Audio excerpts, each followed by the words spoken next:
everyone. Let's take a moment to drop in, be right here, right now.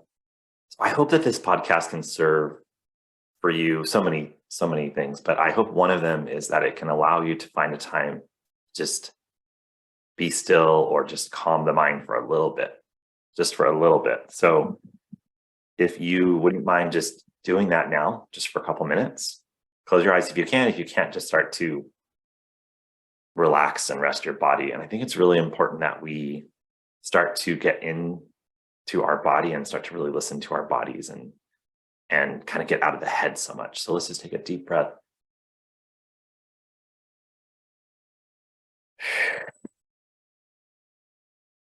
Let's count it this time. So we'll do a 4 in and an 8 out.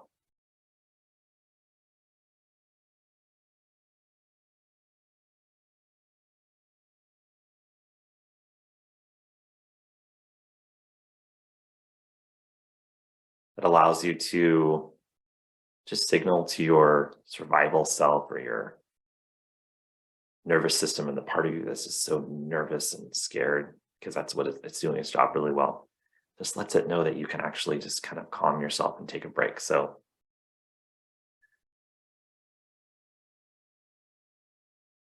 really focus on what's great about meditation is that you can focus on right here, right now. You don't have to think about, I mean, you can think about other things, but you don't have to, right? You can just be here right now because it puts you on the breath. So just focus on the breath.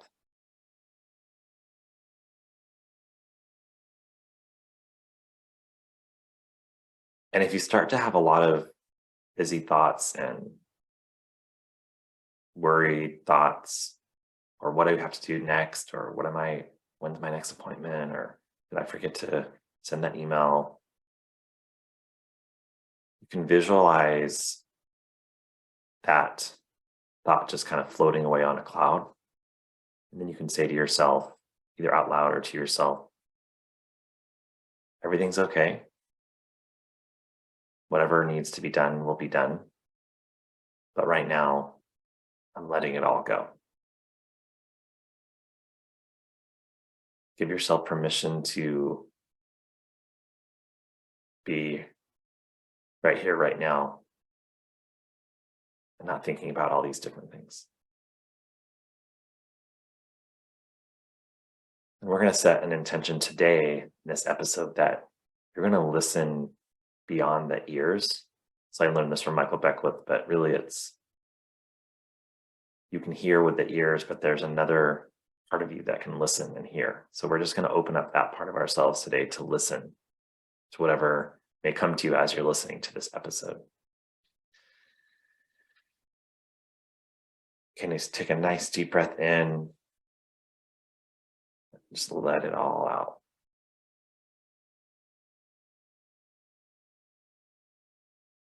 Okay, that just took a few minutes.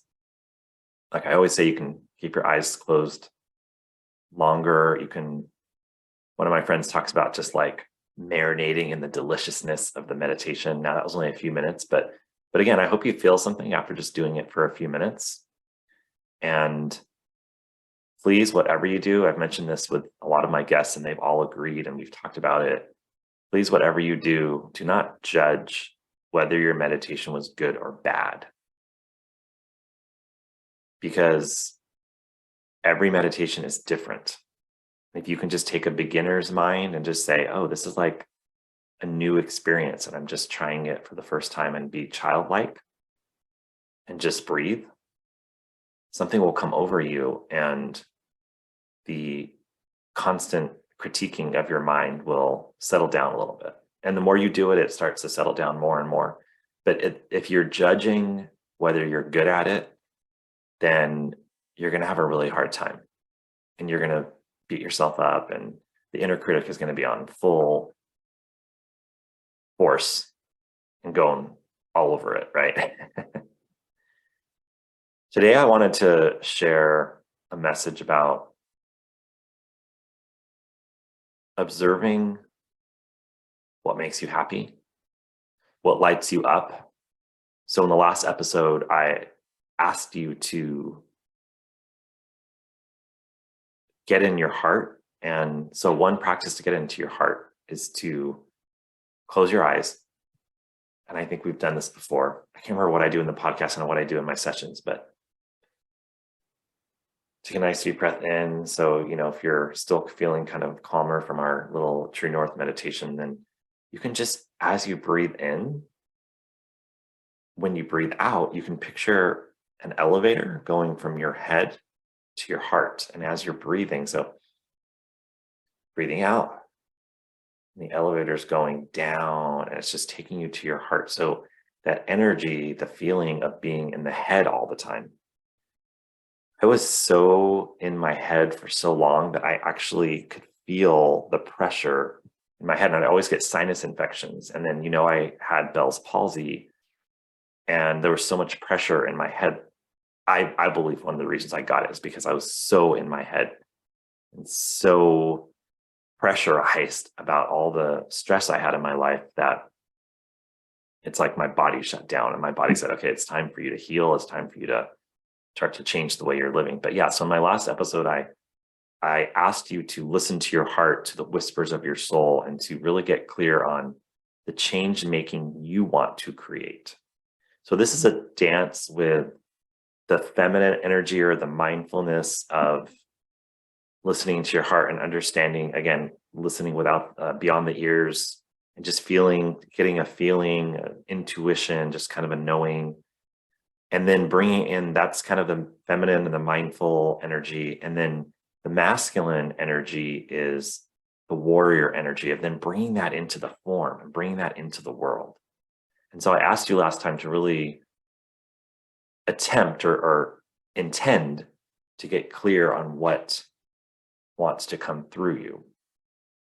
And so I'd be curious how that's going, so feel free to drop me an email at david@davidkrichards.com.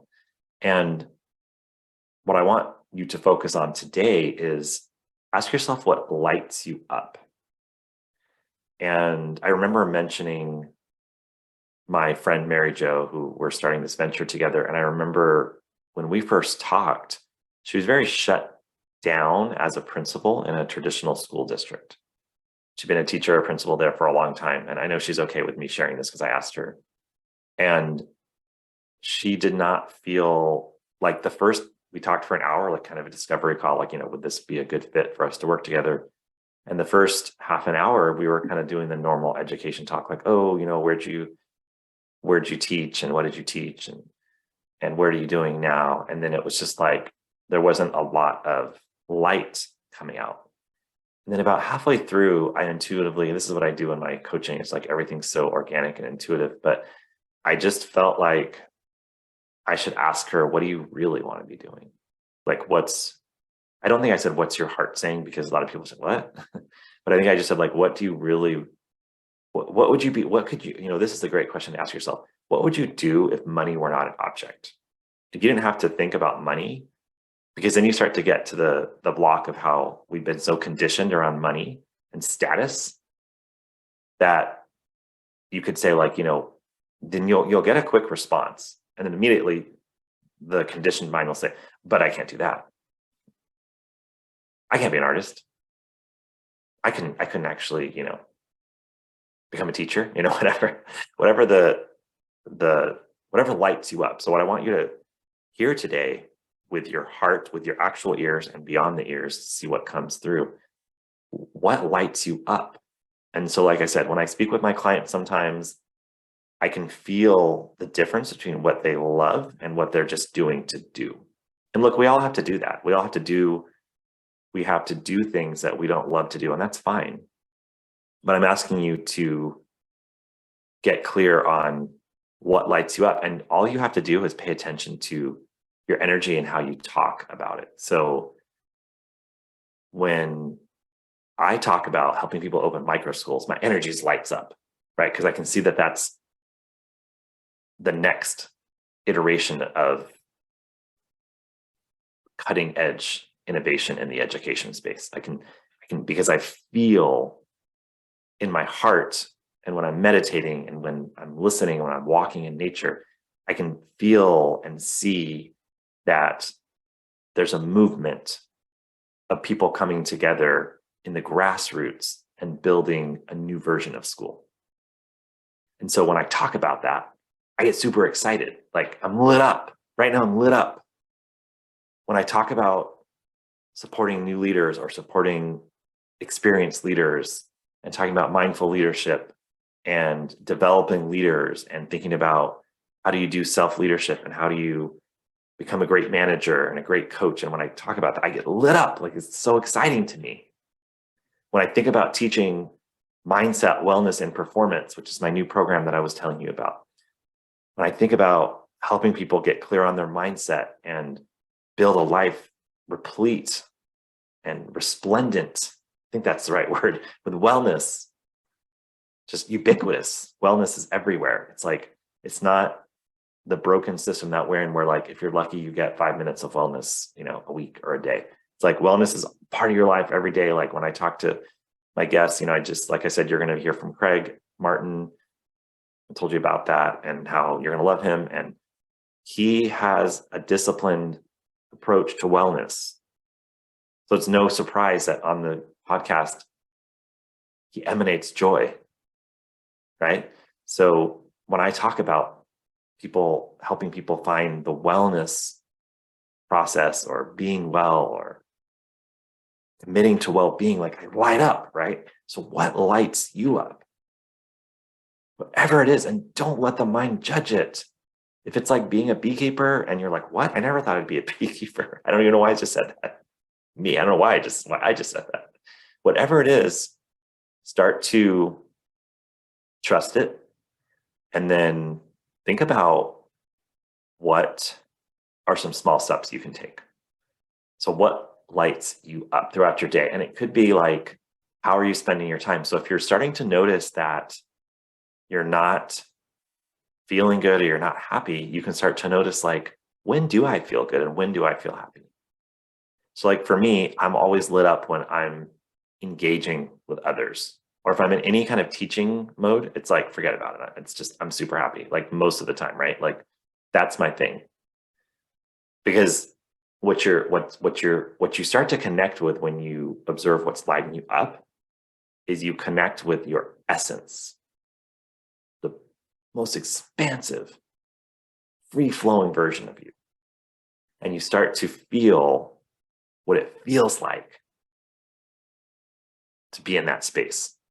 And you're like, oh my gosh, when I'm dancing, like, I'm lit up. When I'm talking about tutoring kids, when I'm thinking about building a DEI workshop, when I am coaching sports, I'm doing a one-to-one session, like, you just start to notice what really creates so much joy within you that you're just emanating joy. It's no effort. You don't have to manufacture it, right? You don't have to make 40-point to-do list and, slog through 72 phone calls to get one person to say that they want your DEI workshop or whatever. And then what happens is when you get clear on that, what lights you up is the universe starts playing with you. And one of my other clients is starting a school in New Jersey, and she's lit up right now. And like, when she talks about the school, and we were talking about, like, when you're lit up by it, it's so contagious. It's so contagious. So what lights you up? Because people start coming to you because it's your calling. And again, calling's not this huge, complicated thing. It is your essence coming through you. And then people feel that and they're attracted towards that, and then they will follow you. And then you'll have a team or you have a group of people supporting you. You don't even know how it happened. So keep thinking about feeling into, then think about what lights you up and just pay attention to it. One of the things I always share is, don't make it overcomplicated, and don't try and feel like you have to do all these things and take all these actions. All I want you to do is just notice it. Just notice what lights you up. That's it. And let me know. Yeah, send me an email and let me know how it feels, what's lighting you up. I'm not even asking you to tell me what's not lighting you up, because I don't want you to spend energy on that. I want you to spend energy on what's lighting me up. we all know what's not lighting us up, because that's what we talk about with our friends every day, all day, when we're annoyed, right? Like, I don't like this part of my job, or that's what we have to like constantly process. And we continue to spend a lot of time on that. And I want you to spend time on what really lights you up, so that you're creating more energy around that, so that you're building momentum and the snowball effect around what's lighting you up, instead of continuing to, like many of us do, it's just human nature to put all of our time in like what we don't like, what's not lighting us up. And then we spend all this time cultivating energy, and we're literally spending so much time on that it just keeps multiplying, right? So let's multiply what lights you up. All right, that's the episode for today. Thank you so much. Bye, everyone.